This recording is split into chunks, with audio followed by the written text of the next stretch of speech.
the men's bride. Thank you. Thanks, Eddie. I'm going to talk about more than the men's bride. So I hope you've got your listening ears. I was going to talk to the men, but I don't know if wearing a pink shirt was a great idea. But my wife has given me permission to speak to the ladies as well. And I don't know how many men can say that you've been given permission to speak to the ladies. So I've been given permission to speak to the ladies as well. So I know Eddie's spoken a lot about church finances, etc. And I pray for an apology before I start for the analogy I'm going to use. We all have children. You've brought up children. You were a child yourself. A small child, as they grow up, and they come out of the house or going to school, you've got to be behind them all the time. Hey, tie your shoes. Hey, polish your shoes. Hey, why your hair not combed? Where are you going looking like that? You know? You always have to be behind them. But what happens when a child turns 16 and they fall in love with a guy or a girl at school? One sister says to me, they do dega. They do dega. It just happens naturally. You'll see the hair will be combed, you'll see the shoes will be shining, you see the clothes will be nice.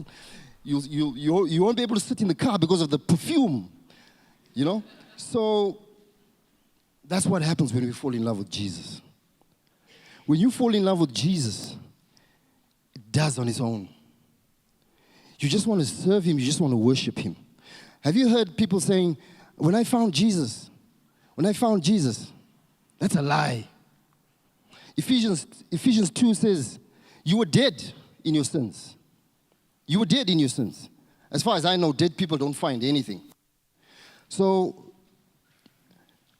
the motivation that we have is because of the love of Jesus. And aren't we in the season for the love of Jesus? When we realize just what Jesus has done for us. When we realize just where he's taken us from. He's fished us from being dead to being alive. So the motivation that we have comes from gratitude. It comes from joy, knowing what God has done for us. So I know Eddie has spoken about finances, but I'm coming to you with another plea. The church needs a bus. We need a bus urgently. And I'm not asking for cash today. I'm asking for commitment.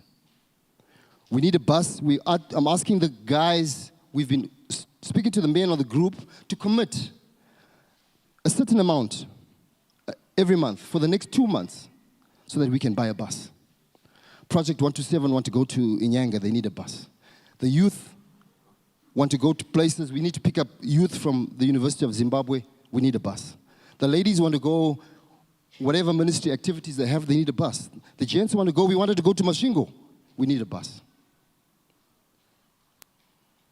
We can, as a church, buy a bus for the church. All we need is commitment. So can I ask the church to say, yes, we can get a bus for the church? Can we? Yes, we can. Can we get a bus?